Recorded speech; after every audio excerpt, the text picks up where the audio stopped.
to my point on the perfect pricing model doesn't exist. There's trade-offs in either direction. But, ultimately where we landed was I'd say one other thing we did try, which is covered in this post I wrote, why we changed pricing 3 times in 1 year, was we actually, for the first time, we're not transparent about pricing.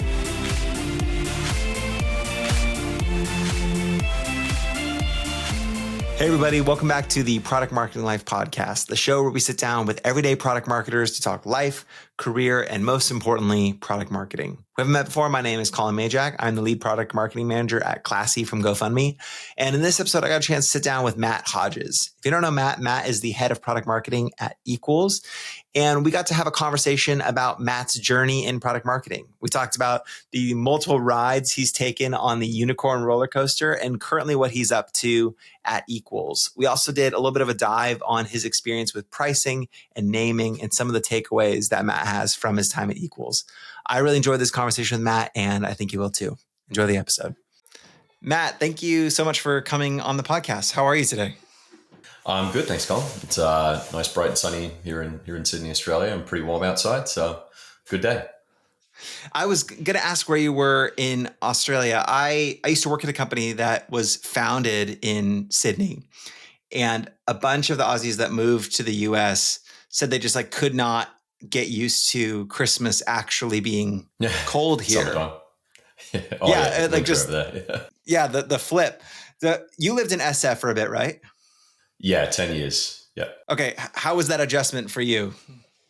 I'd say fairly welcome because I'm a skier and I love skiing. But now that I'm back in Australia, it is really nice to, if it's a nice day out over Christmas break, to go down to the beach.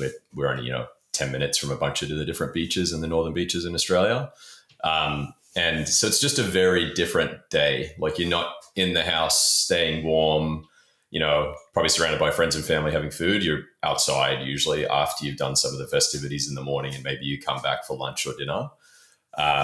So it's just different. But I could do either. I don't have a strong preference for one over the other. And how did you cope with all the fog in the Bay? I actually lived in, most of the time I was in San Francisco, I was in the Mission for half at least 5 of the 10 years. And then we were in Noe Valley for much of the time after that. And the Mission rarely got fog. It actually got the most, I think, sunlight in the city. But Noe Valley was right on the cusp. And so I remember our last place we were in Noe Valley, we'd had our first child at this point. And so for the first time we had a house. We weren't in a, 1-bedroom apartment, and we had a nice big outdoor deck with my barbecue on it. But it was rare when you could use it because, Carl the fog would roll in at, 4 o'clock in the afternoon. That's right. And it was really hit or miss as to whether it was going to be nice to sit outside. I think most of the time I was fine because I was living in the part of the city that wasn't impacted by it. But when I do go visit my friends, or I go over to the US for work, which I do quite frequently, or visit my wife's family there, a lot of my friends now live in the outer Sunset, which gets I love the sunset. It's beautiful out there, but when it's foggy, it's just why?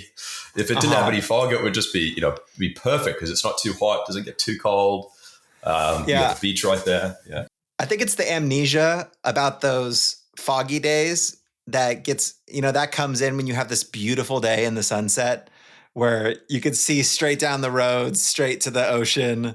You just forget that it's foggy 75% of the time when you have those really incredible days in the sunset. Well, and then you've got Golden Gate Park right there too. So, it's a good spot to be. All gorgeous.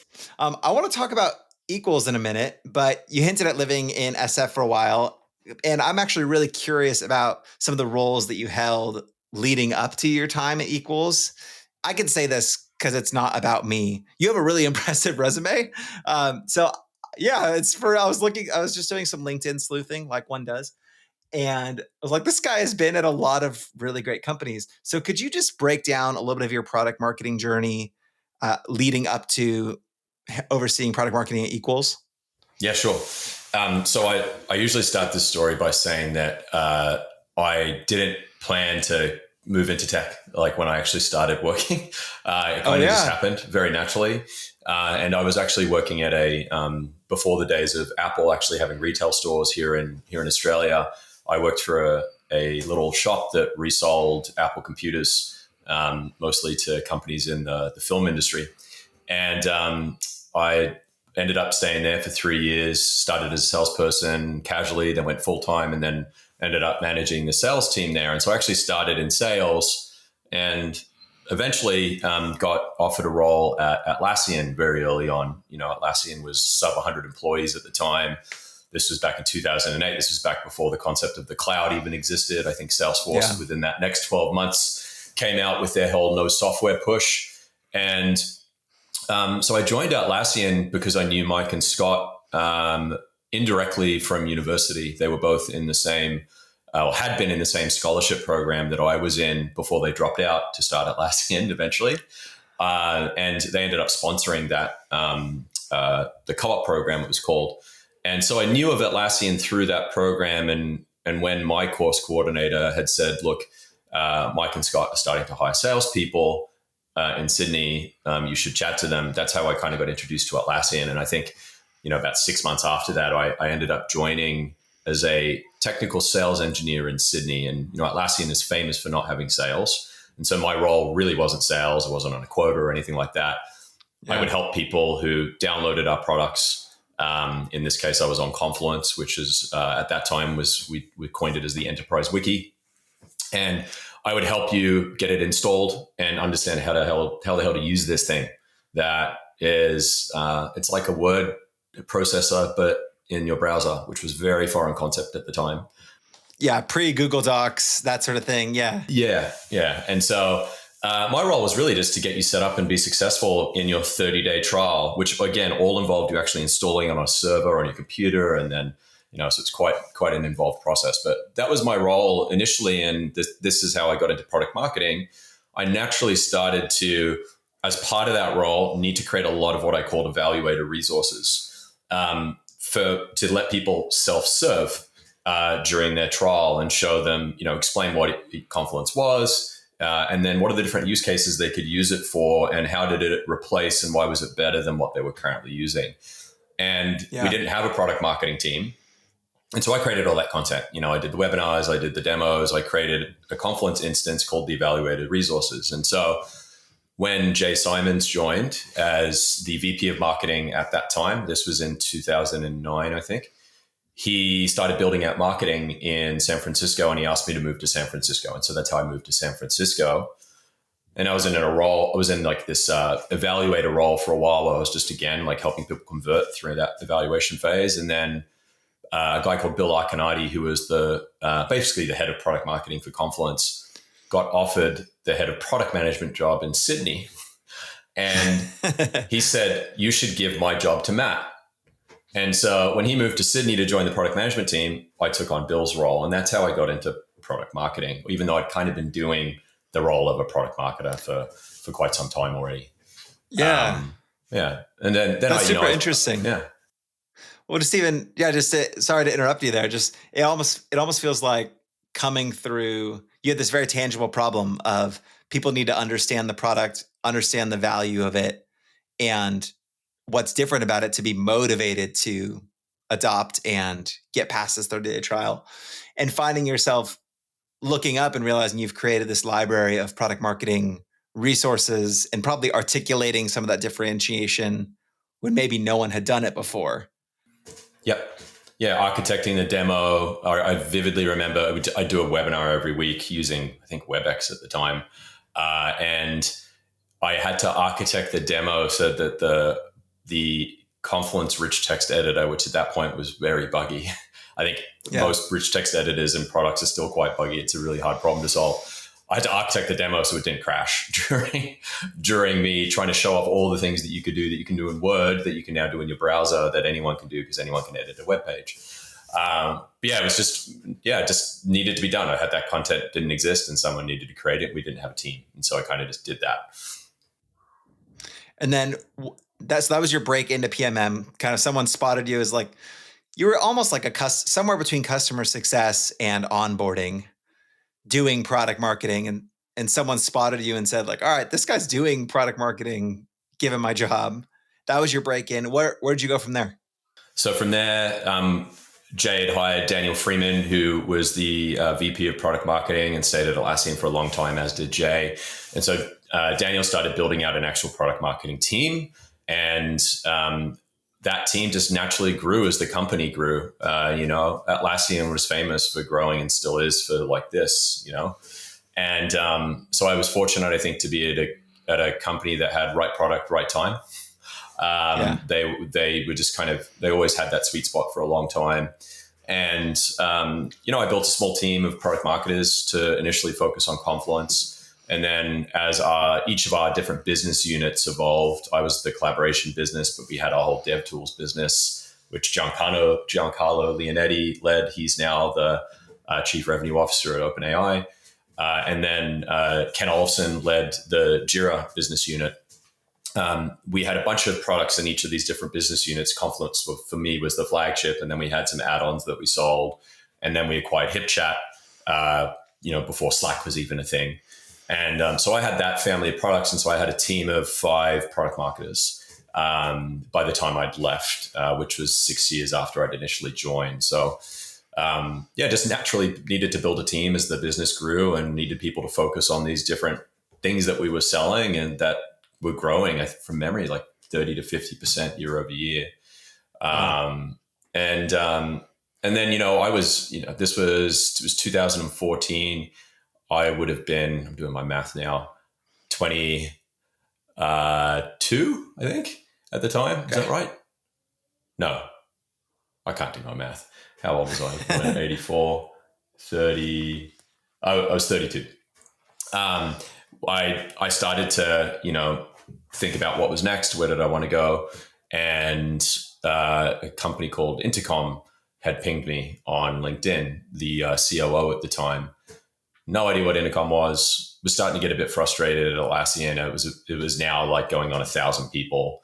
And, I was not, high level management. I was mid-level management. And so I just was young, didn't know, grass is always greener. And I just kind of got frustrated in that role.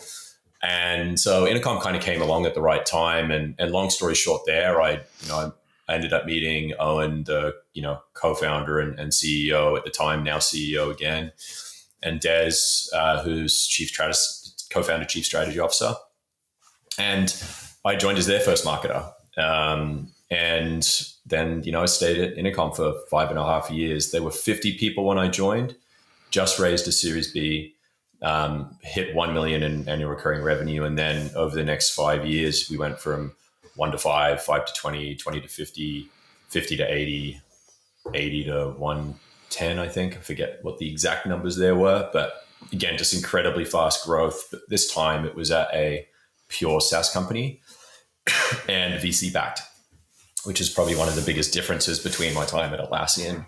Was it was cloud only and had the pressure of being funded. And so it was a much higher pressure environment than Atlassian was. And, I say this with a lot of love for Atlassian, but the bar of what was expected in terms of quality and output was a lot higher. And so that role really pushed me. And I started as the first marketer. I was director of marketing. That then eventually evolved into me running half of marketing, and Des Trainer ran the other half of marketing. And so I looked after product marketing, brand, a team that we called product education at the time, which is really what I was doing with Confluence back in the day, like helping just people learn how to use the product in the best possible way, which you could argue was customer success, but was really more of a marketing role. So we had a team of product educators. And then, why am I blanking on one team? I think that was it. I think I just had those 3 teams at that point. And then Des looked after content, events, and demand generation. And my last year at Intercom, as I think one thing I always, when I do these types of podcasts about my career in marketing, is I kind of knew early that I didn't want to be a CMO. That job sounds so hard. It's not really a job that I want. And I think, it requires a very special individual who is either good at or is deeply interested in all the different facets of marketing, of which there are many. And those types of roles for me pulled me away from doing what I love the most, which is like product marketing. And so I don't think I was ready to be a CMO at the stage that Intercom was at to begin with. And so as it became clear that, we need to hire a CMO, I started to think about, well, what do I want to do next? Kind of in a role where I'm just managing, I'm not doing anything. And I ended up moving onto a role on Des's, at this point, Des was back in product. So I moved onto a role on Des's team where I sat on the exec team and I was focused on commercial product strategy. And so I was kind of the glue between go-to-market and product strategy. And that's where I spent a lot of time working on pricing, which I know we will probably talk about in this conversation too. And then I decided to move back to Australia, which is why I left Intercom. Intercom's not at that point wasn't a remote friendly company, and they still very much have an in-office culture. And this was pre-COVID. And so when I decided to leave Intercom, it was actually Ben, who I now work with at Equals. Ben was one of the first employees at Intercom. He might have even been the first employee. He ran growth there for a long time.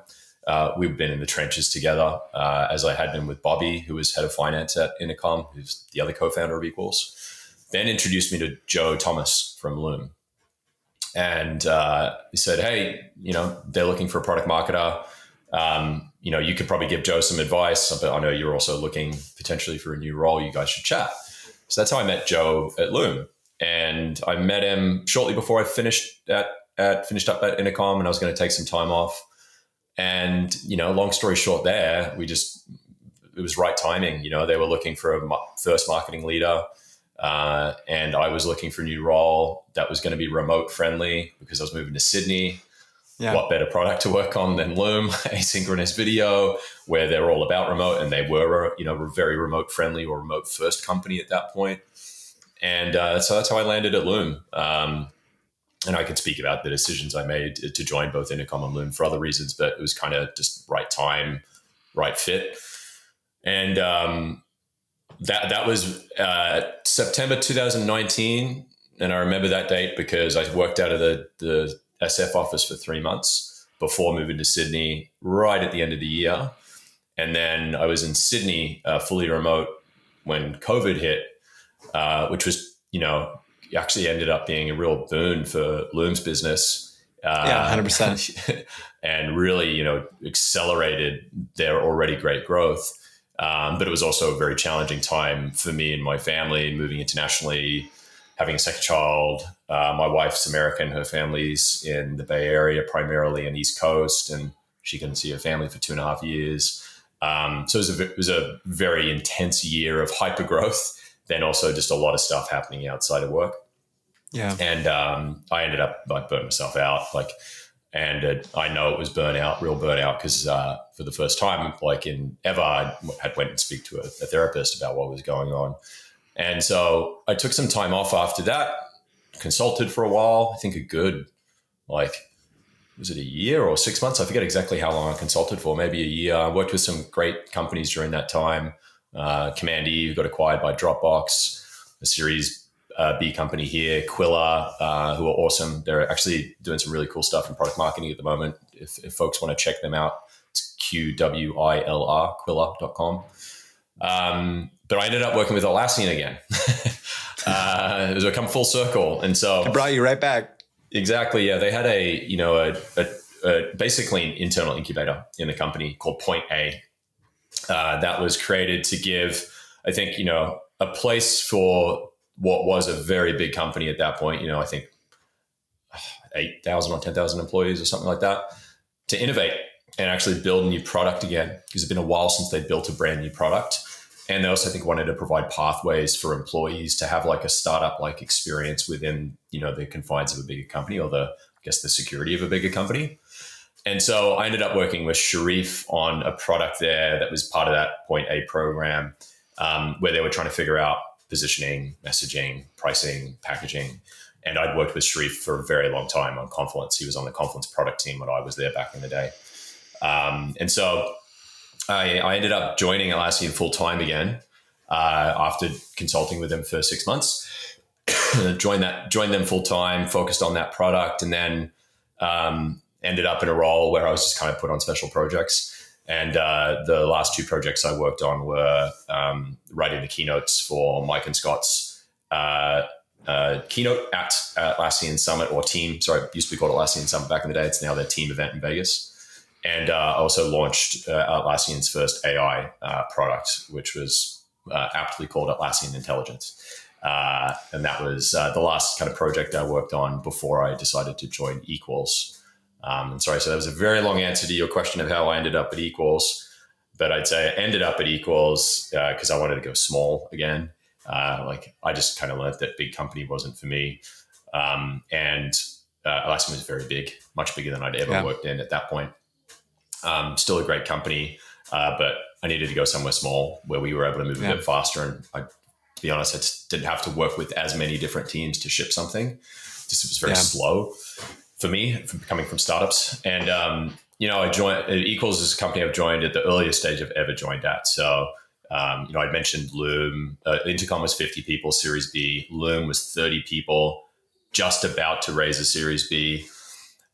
Equals had raised an A, and we haven't raised a B yet. Probably that's next year for us is when we'll start thinking about raising a B. But we're sub 20 people when I joined, and we still are 20 people. We're really small, and we're still 20 people.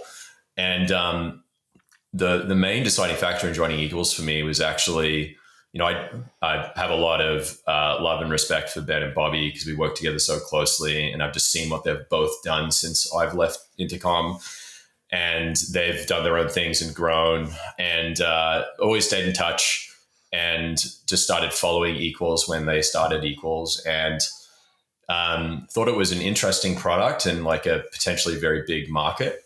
And I knew that it was going to be good from a design and usability perspective because Ben was involved, and Ben was bringing in people that had worked with him at Intercom in the past. And Intercom is, I think, world-class at building beautifully designed, well thought out products. And so Ben has a lot of that DNA in him. And so I knew the product was going to be good. And then it was just a matter of, is it going to work with me being in Australia? Is compensation going to work for me? And then primary reason though is I trust Bobby and Ben. They know what they're doing, and if they think this is going to be really successful, then I believe them, and I'm bought in. And so kind of that's how I ended up back at Equals, and now it's been a little over a year and a half since I joined. Sweet, thank you for giving that story. There's a pattern that sort of emerges when I look at your story. Like, something I've noticed is you have this knack for joining companies right before they get really big. looking at Intercom and Loom, and we'll see what becomes of Equals. I want to talk about some of the common threads of like what you were looking for, but you hinted at this about this kind of massive growth at Intercom followed by burnout. Do you think, is that a necessity? Like when you have these high growth companies, just based on your experience, do you feel like, I mean, I didn't prep you for this, but do you feel like that massive spike in growth naturally sort of lends itself to burning out product marketers in particular, or? This is based on a very small sample size for me of, now 4 companies. And, I've worked with other companies when I was consulting, call it 5 other very early stage startups. So it's still a relatively small sample size, and maybe my experience is a bit unique because I have happened to be on the, unicorn train a few times. Call it purely by luck, call it part luck, part good decision making. Because I had no idea what I was doing when I joined Atlassian. That was pure luck. But I grew with them, and I did the same with Intercom and then Loom until I did it. And so I think what sticks out to me, I'd say to simply answer your question, I'd say no. And the reason I say that is I'd mentioned this when I was talking about that transition from Atlassian to Intercom, but there was 2 things that stood out to me from my time at Intercom in terms of how, like, I look back on my time there, even despite as challenging and stressful it was, how much I grew there. And it was venture backed, which Atlassian really wasn't. Atlassian did raise a secondary from Excel at some point. but they didn't necessarily need it. And so even after that, the company was growing so well that there wasn't still like that immense pressure that you get in an early stage venture-backed company where, you need to grow fast to justify that investment.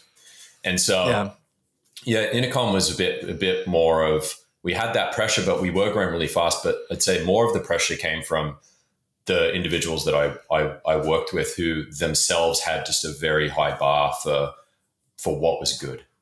And part of this, I think, is just part of it's part of Irish culture where everything is like they judge things quite harshly and directly, and in some cases bluntly. It's not too different to Australian culture, but they always are pushing to be better and better and better. At least that was the experience I had with, a largely Irish team that I worked with. And that just pushed me like to a new level. And so despite how stressful and challenging that was at times, I look back and go, I am a much better product marketer, probably leader than I was if I hadn't joined Intercom. Yeah. And then Loom was venture backed as well. So you did have the pressure of, we've got this investment. They, at that point when I was there, hadn't raised a crazy round.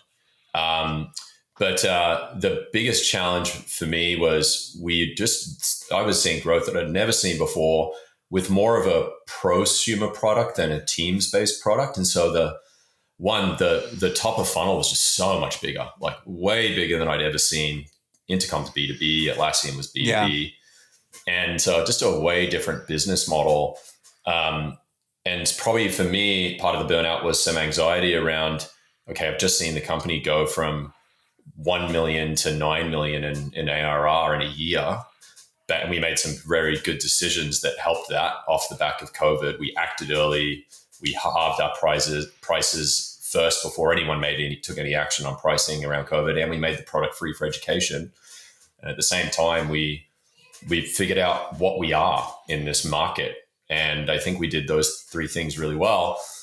There was I saw this crazy growth that I'd never seen. And then the expectations were then, all right, well, now we got to do that again and more. Keep growing. And I was like, okay, I can't see it.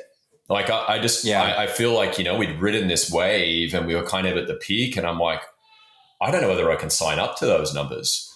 And so I think a lot of my anxiety at that time came from that, not believing that I could do it.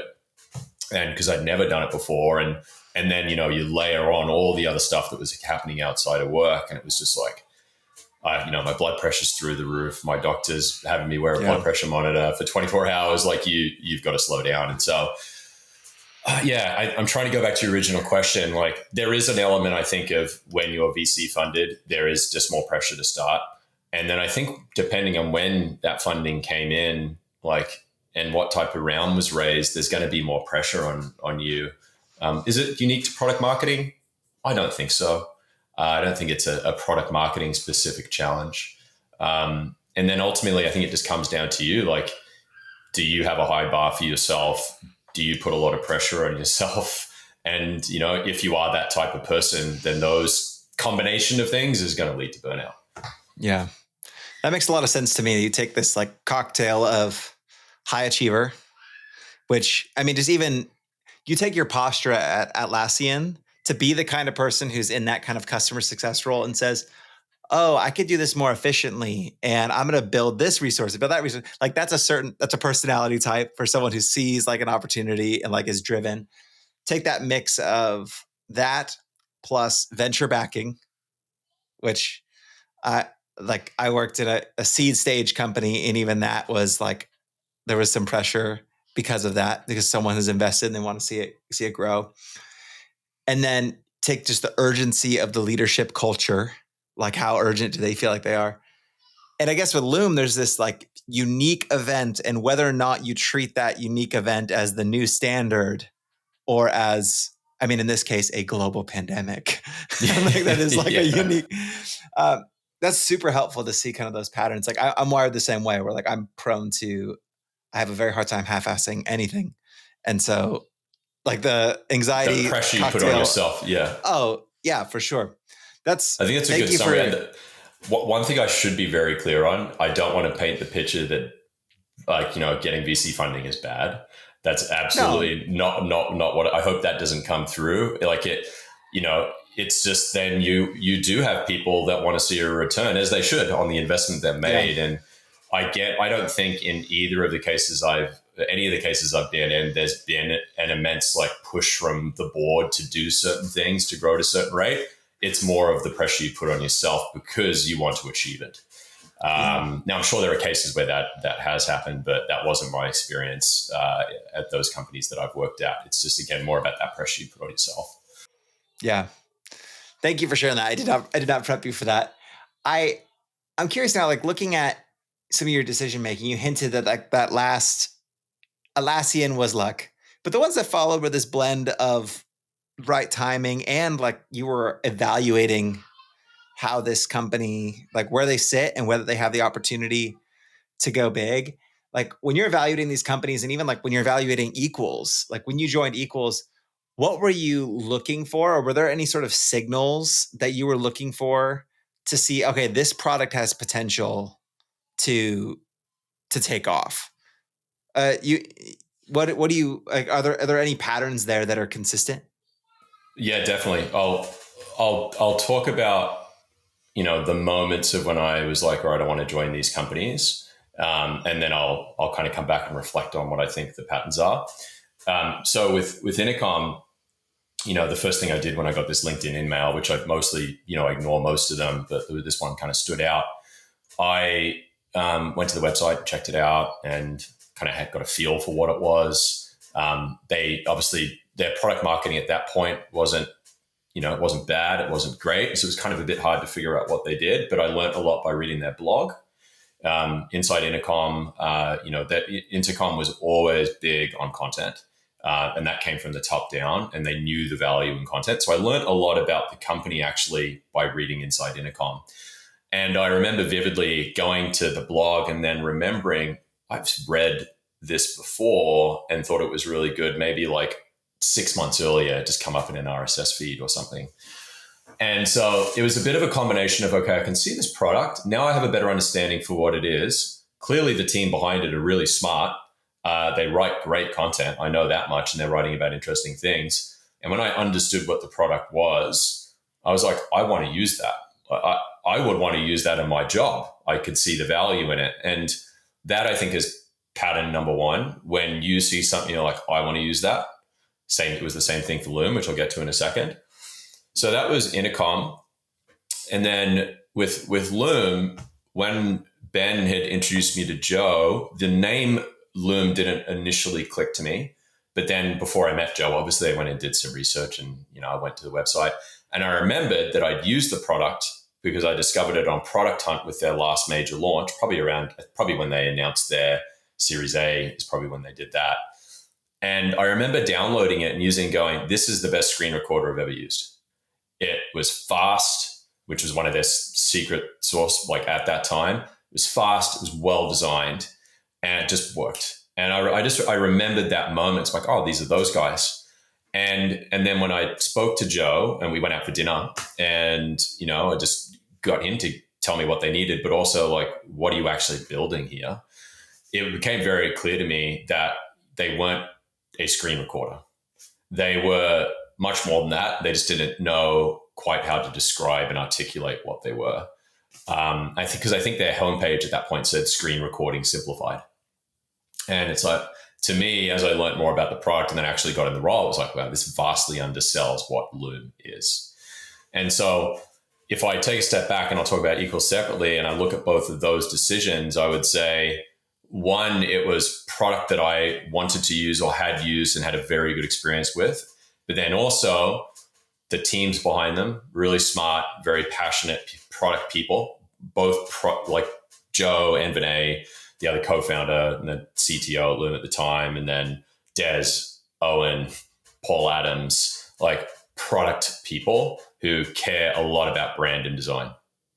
And so they built beautiful products that looked great and worked really well. And so those were the two patterns that stood out. And I made this list about, decisions I make when joining companies. And I called it, playing on the 4 Ps of marketing, the 4 Ps of just joining a company. For me, it's people, product, position, and then profit in that order. And so do you want to work with these people? Is the product good based on your assessment? And then what's the position? Like, is it going to be a fit? What do they want you to do? Does that match? And then is there potential for this to be, potentially life-changing for you? And so, when I looked at, and so I think in both of those cases, when I understood what they were actually both wanting to build or what their vision was, I could see that there was a big market for both of those, or at least I thought there was. I'm still, fairly naive, but thought there was big markets for both. And then with Equals, it was very different. I think I kind of touched on this before, but it was much more about, I know Bobby and Ben.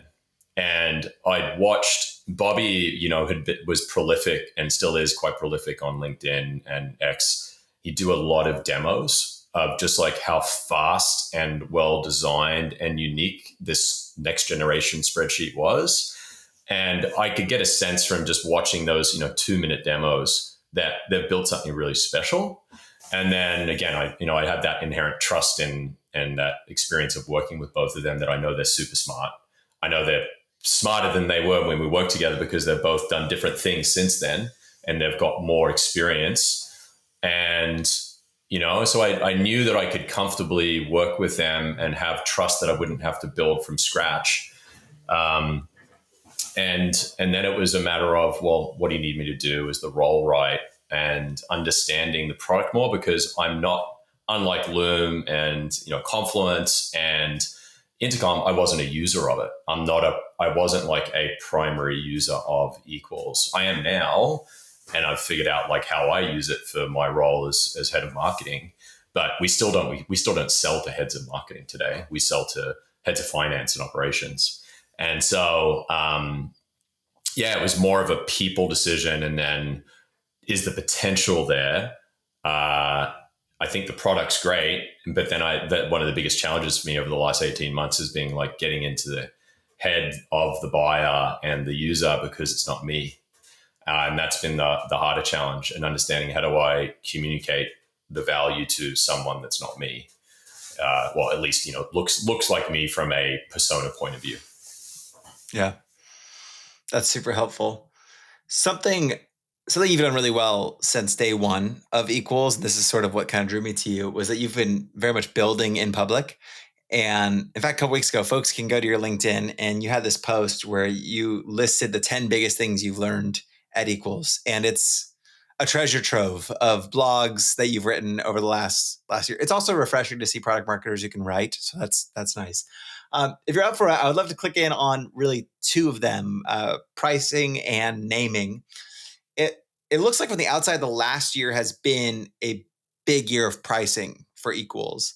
And you built a pricing page, you changed pricing 3 times, just like a lot of pricing work. And something you wrote about is that there's no such thing as a perfect pricing model, which kind of broke my heart, because I feel like I'm always on the search for one. And I'm pushing, like we're in the middle of a pricing change right now. Can you tell me a little bit about what's your experience been building Equals pricing model, and some of the trade-offs you feel like you had to make if there's not a perfect way to get there?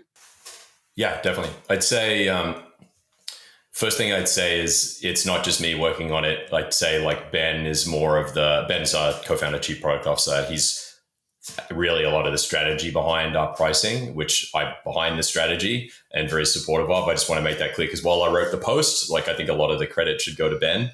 But it's a big piece in the bigger puzzle of finding product market fit.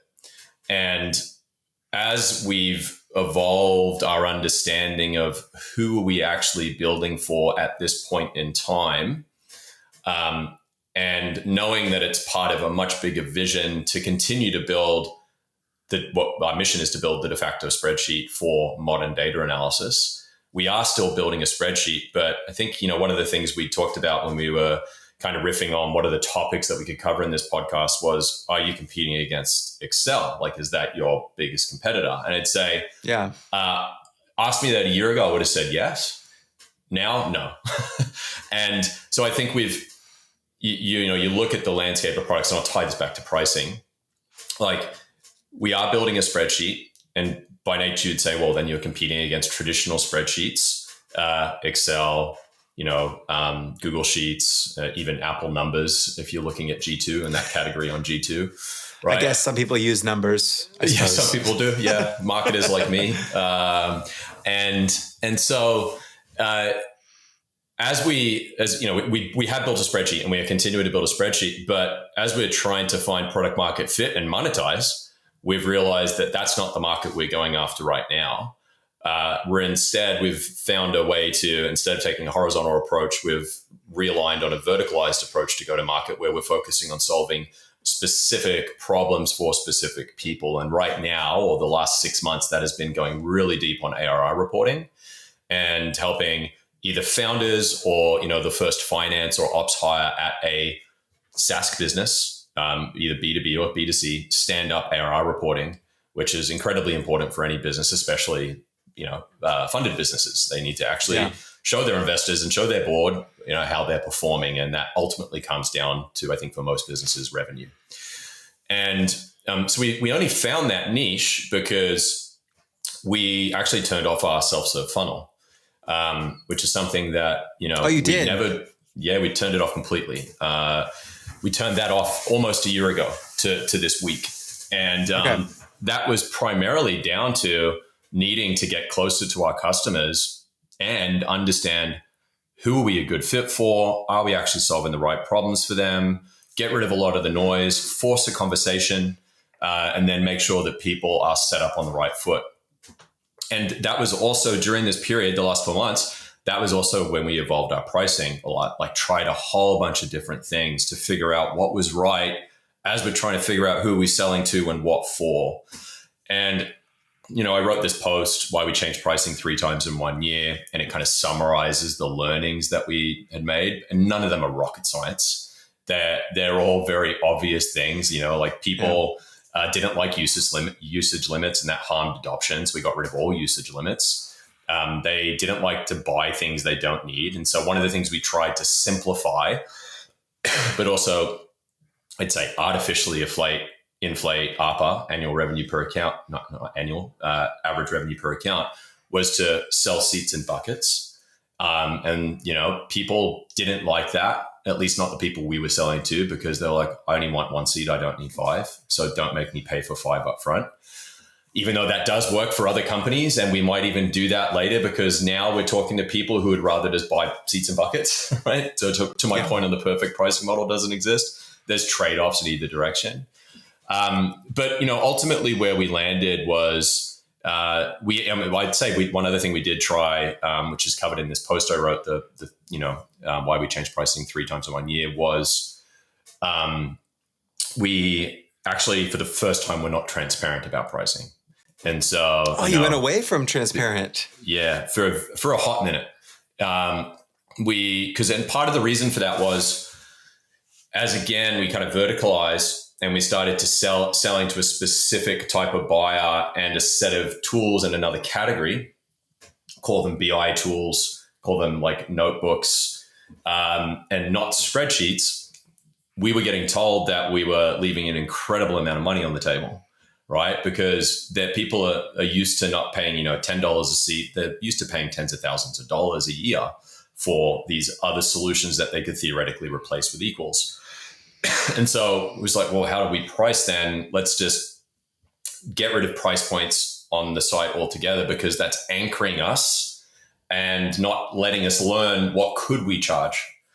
And we were getting told by people who were buying that we were so much cheaper than, the $30,000 quote they got from Y competitor when we were, asking for $5,000. And so we did get rid of pricing. Not because we didn't have list pricing. We had an idea, and we'd tell people who hopped on a call with us what our pricing was. We weren't trying to, charge, Bob $10,000 and this person over here $50,000. That's not what we were doing. We were just trying to figure out, is there an appetite to pay more and do that at scale? And ultimately we learned that wasn't right for us right now. And we've also really refined what we're selling and what we're building for. And so I've come full circle. I'd say our pricing right now is incredibly simple. It's purely based on the number of seats that you need and what data sources you're connecting to. Those are the only 2 things you need to understand. seats, which everyone understands, data sources, I think most of our buyers understand, and then which ones do you need? You pay only for those. And then now we're in a phase of, okay, do we need to think about having concepts of free or cheaper seats? Because, and this was the same at Loom, even it was the same at Intercom. People don't like paying full price for all seats. Like all seats are not created equal in the world of software.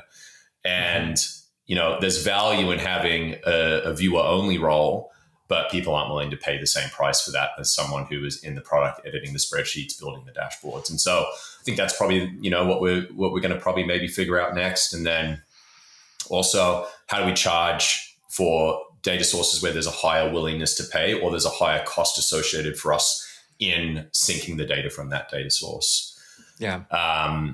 But yeah, I'd say everything that is in that post that I learned, again, it's not rocket science. It was more validation. But the biggest learning by far for me was we didn't A/B test anything, primarily for the reason of we don't have the volume to run a test and be able to wait for as long as we needed to see statistical significance. We don't have time.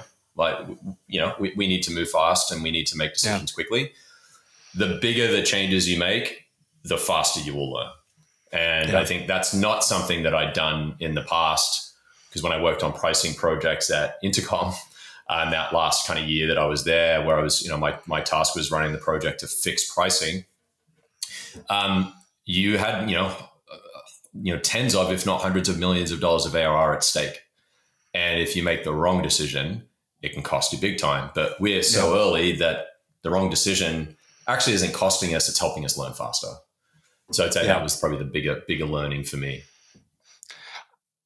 I really am interested in that choice or I guess rather, it makes a lot of sense to me when you ship this product that initially appears to be a horizontal product. And you're thinking about like, how do you collect revenue on a horizontal product, which I think is much more complicated. And how do you price a horizontal product? Because a lot of times if it spans a lot of people, they expect a lower cost. That finding this way to follow the customer that your product lends with more, or kind of is more valuable to, and then decide to pivot to being a vertical product, in this case, selling into data teams.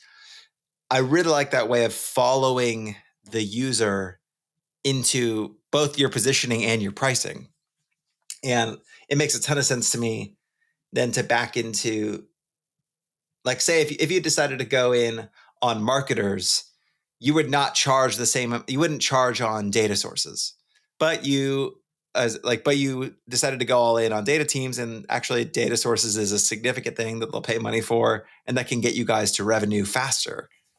Correct. Yeah. And I'd say, right now it's really finance teams that we sell to, if not the founder at very small, Series A companies, where they're just needing to stand up reporting for the first time and report on revenue that is worthy of putting in front of investors in your board.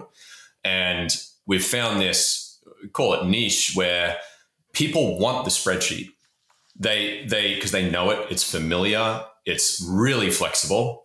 There's so much you can do and build in a spreadsheet. And that's what continues to be one of our biggest unique value propositions is we are a spreadsheet. We are all the things you want these other purpose-built tools to be in a format that and that you love, at least for our type of buyer. Yeah. And so we have that flexibility and familiarity. And then it's been about like, how do we productize a vertical and build the things they need around this otherwise horizontal platform product to be very good at ARR reporting. Yeah. And be better than what they're currently using. And a lot of that for us has come down to, again, flexibility and then precision, making sure that the data you're looking at is correct. It's how you think about your revenue, not how this company has decided everyone should think about their revenue. And so when we had that sweet spot of I want a spreadsheet and I'm having problems with accuracy and precision and not being able to trust my data, we're a perfect solution for that. And so that's kind of where we're focused now. And naturally, we sell to RevOps teams who want better insight into their sales funnel and sales pipeline that they don't get out of the box from their CRM because they're not a dedicated reporting solution. They have a reporting set of features and functionality. But again, they want the flexibility to be able to build their own reports and get far more insight. And so we we are naturally really well suited for that, but we still haven't yet understood what do we really need to build to be, to be great out of the box for many people versus this individual company who needs this specific thing, like Launch Darkly, who's one of our newer customers in that area. Yeah. And so that's kind of what's the next vertical? How do we productize that and scale that and then build a go-to-market motion around that? But data sources is interesting there because they're not connecting to Stripe. They're usually connecting to HubSpot or Salesforce, which they pay a lot more for. And so there's already a natural, higher willingness to pay, but we're also needing to, the bigger the customer, we're incurring more of a cost on the syncing side to actually support that data source. So naturally, we need to think about how do we price those data sources differently. And then if we do go into marketing, at some point, we'll have that same conversation again. What are the data sources? What's the willingness to pay? I would hate, I think, to end up in a world where we start discriminating on price by seat for different roles, and that just gets really complex and convoluted, I think. It's super hairy. Yeah, but then we maybe have modules that you can buy, which is specific sets of features for different use cases. And then you run into all the problems that Intercom ran into when everyone hated Intercom for their pricing, which was you feel like you're just getting nickel and dime for every feature. Again, back to my post, there's no such thing as the perfect pricing model because you just make trade-offs, whether it's for comprehensibility and simplicity. And if you go down the complex route, you're making a trade-off on comprehension for customers and fairness. There's nothing, the perfect pricing model is free, but that doesn't work for businesses, right? Yeah.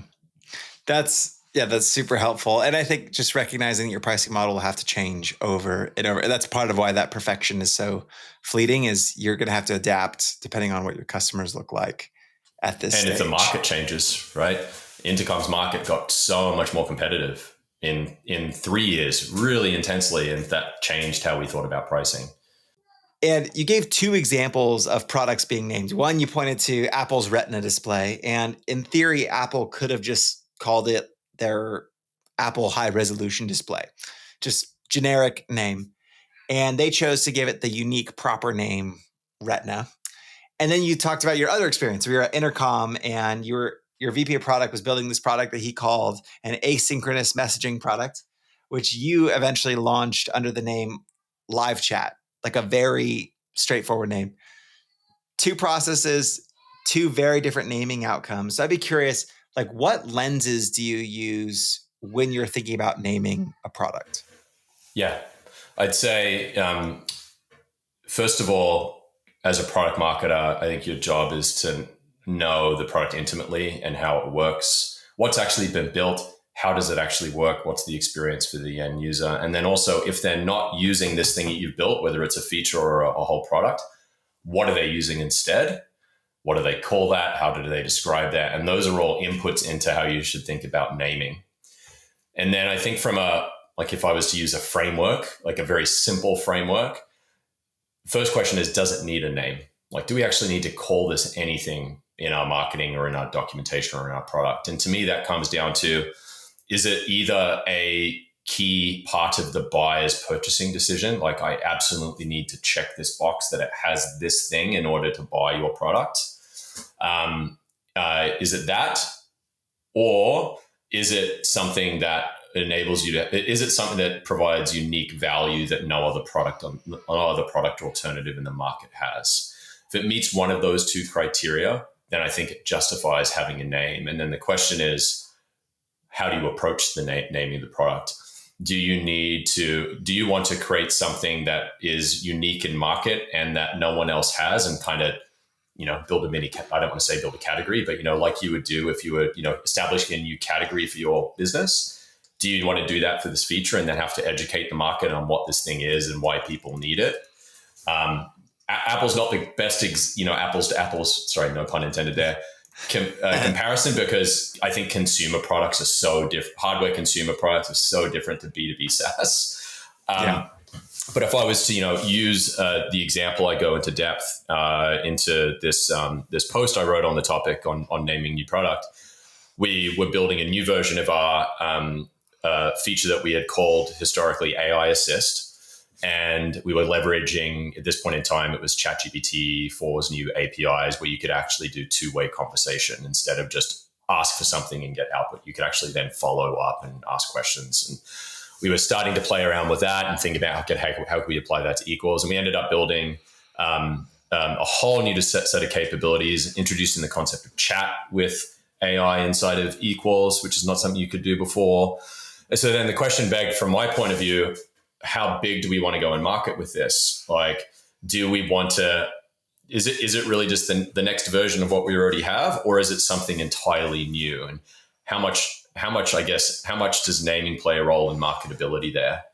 Should we, if we come out with a brand new name and, maybe personify it, which is always is that the right thing to do, to personify a piece of AI technology? We question that. But really, if I take a step back, it was like, is this marketable? And if so, would having a unique name, that's less than 3 syllables, is something that we can own and then build kind of like a sub brand around? Is that going to be of value to us or not? And ultimately in that decision, I think it came down to, I even posted the Slack conversation, I think, or the email conversation, where we ended up deciding, we're just not going to try and call it something else. Let's just keep it simple. So you can, go in and see warts and all that conversation. But I think ultimately it came down to audience. Like, who's your audience? If you've done all the other checks of market, like, do I need to call this thing a very specific term so that when buyers are looking at our pricing page, they can check that box? If I don't necessarily have to do that, and I can maybe have a bit more fun with it and create more of a marketable moment by giving it a bespoke name, then it's like, what's my audience? And for us, I think our audience is not too dissimilar to Atlassian for Jira or Linear, where you're selling to a technical audience and a lot of developers, where I think you just need to be a bit more vanilla in your marketing and straightforward and to the point. For whatever reason, those audiences don't really gravitate towards the same type of marketing that maybe a sales or a marketing or more of a business type user would. And so I think that's an element in the decision-making process too. Like, let's not try and be cute with it or overthink it. Let's just call it. Marketers love being cute. Yeah. And, I think having Ben as someone to spar with, who's comes at it from a completely different perspective, for me, really helps sanity check, and we kind of get both perspectives. And we ultimately decide, look, let's just call it what it is. Let's not try and be too smart with it. But there are times where I think that does warrant doing that. And so, but I think probably one of the bigger things I've learned at Equals is my audience is very different to what it was at Loom, which is different to what it was at Intercom. And so that even in of itself justifies a different approach to thinking about how you name things. Yeah. I like just even the baseline 2 filters of newness. Like, how new is this thing really? Because product people in particular like to think sometimes they're building something new and revolutionary, and it's maybe not that new. Even the asynchronous messaging product being called live chat. It's okay, well, this exists. And then secondly, thinking about your audience, because I think a lot of times, again, we get so lost in the sauce about this language makes sense to us. This name makes sense to us. You saw the beautiful slide deck way back here when the product manager was proposing this thing. And then just zooming out and asking the question, is this new? And how would our customer think about it? Who's our audience? And just letting those lead the way. And to close the loop on the Paul, when Paul called what they built an asynchronous messaging product, he was correct. That's what they built. They hadn't actually built live chat. Paul was really big on making it clear that this is asynchronous, because that was one of the inherent problems with live chat technology at that point. Was people, when they interacted with live chat, what was called live chat, I think OLAC was really the market leader at the time, and then Zopim, which was bought by Zendesk and rebranded to Zendesk Chat, they weren't actually live. And it was, from a technology point of view, it was asynchronous. And so we had built asynchronous in terms of a technology standpoint. But my point to Paul was, that's not what people are searching for or what they want to buy. You're thinking about it from the end user experience, where they might have a negative experience, but the buyer is still looking for live chat. Yeah. And if we want to be found, that's where we need to start. Yeah. Well, Matt, this was so much fun. I feel like I could have dove deep on all these a little bit more. But fortunately, you've written about this stuff. If people want to keep up with you or read some of the stuff that you've written, what's the best way to do that? I'd say LinkedIn primarily. I post either what I've written or what others have written on LinkedIn a lot, or just random thoughts that I have. I always try to keep it not clickbaity and more like just tactical in terms of advice. So it might not be the most interesting read, but I hope you would learn something. But then Wrap Text is probably the place to follow, where we just consistently post about lessons that we've learned in building equals, either whether it's me, Bobby, Ben, Chris. The whole team really contributes there. So that's at wraptext.equals.com. Amazing. Well, thanks so much, man. I appreciate it. Thanks, Colin. Thanks for having me. Appreciate it. For everyone still tuned in, thanks so much for listening. And if you enjoyed the podcast, please help us spread the word to other product marketers. Thanks again, and have a great morning, afternoon, or evening, wherever you are.